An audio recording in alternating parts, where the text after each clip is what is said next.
नमस्कार साथियों, EPS 95 minimum pension बढ़ोतरी के एक और वीडियो में आप सभी का स्वागत है। साथियों, आज बात करेंगे एक महत्वपूर्ण रिप्लाई के बारे में। जी हाँ दोस्तों, बहुत सी बार ये देखा गया है कि जो EPS 95 के पेंशनर्स है वो NSE टीम की जो कार्रवाई है, जो उनके प्रयास है, उस पर भी क्वेश्चन उठाते हैं।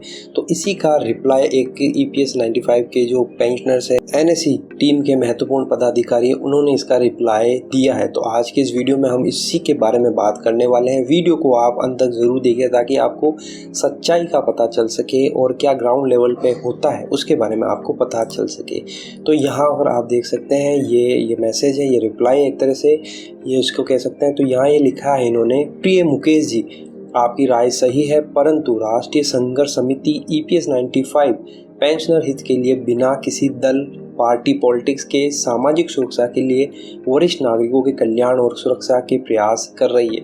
तो ये कोई मुकेश जी है जिन्होंने ये क्वेश्चन किया था, उन्होंने डाउट किया था, तो उसको ये रिप्लाई करते हुए लिख रहे हैं कि जो NSE की टीम है, राष्ट्रीय संघर्ष समिति की जो टीम है, वो कोई पॉलिटिकल पार्टी नहीं, कोई दल नहीं, और सामाजिक सुरक्षा के लिए वो वरिष्ठ नागरिकों के कल्याण और सुरक्षा के लिए लगातार प्रयास कर रही है। वृद्ध पेंशनर के लिए आचार संहिता की कोई बाधा नहीं है।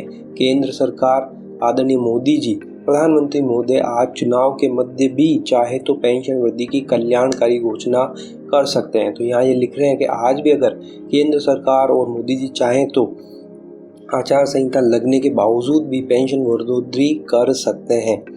ऐसा लगता है 30-32 वर्ष सेवा के बाद हम एकता कम अनर्गल वादा बातें ज़्यादा कर रहे हैं। तो ये कह रहे हैं कि हमें 30 से 32 साल हो गए लेकिन हम एकता की बात नहीं करते हैं, इसके अलावा हम इधर उधर की बातें ज़्यादा करते हैं। BS, BMS, इंटेक, एमटेक में बने रहा ठीक है तथा स्वयं के विवेक और विचारधारा हो सकती है। यहाँ पर BMS और इंटेक संस्थाएं हैं तो वो कह रहे हैं कि उनमें भी रहना ठीक है और अपने स्वयं विचार और विवेक के हिसाब से बात करना भी ठीक है, लेकिन राष्ट्रीय संघर्ष समिति केवल पेंशनर हित में संघर्षरत है।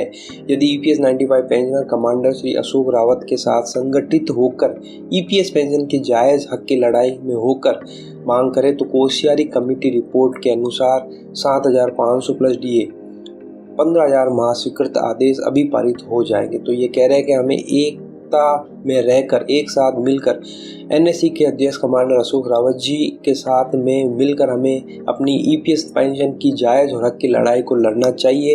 तभी हमें कोश्यारी कमेटी की जो रिपोर्ट है उसके अनुसार 7,000 प्लस DA लगभग ये 15,000 हो जाते हैं माह स्वीकृत प्रतिमा हमें मिल सकती है। कमांडर अशोक रावत जिंदाबाद, इंजीनियर वीरेंद्र सिंह रावत जिंदाबाद, डॉक्टर PN पाटिल जिंदाबाद।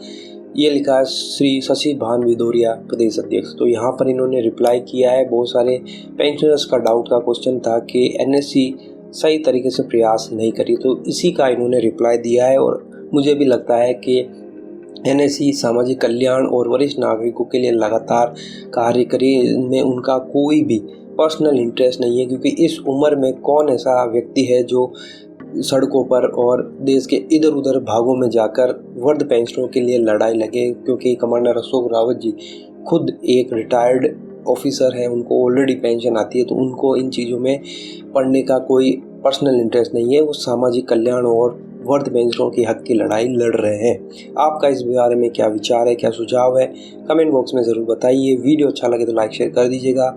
इसी तरह के वीडियो और प्राप्त करने के लिए चैनल को आप सब्सक्राइब करके बेल नोटिफिकेशन को हिट कर सकते हैं। तो फिर मिलते हैं, तब तक के लिए अपना ख्याल रखिए। जय हिंद, जय भारत।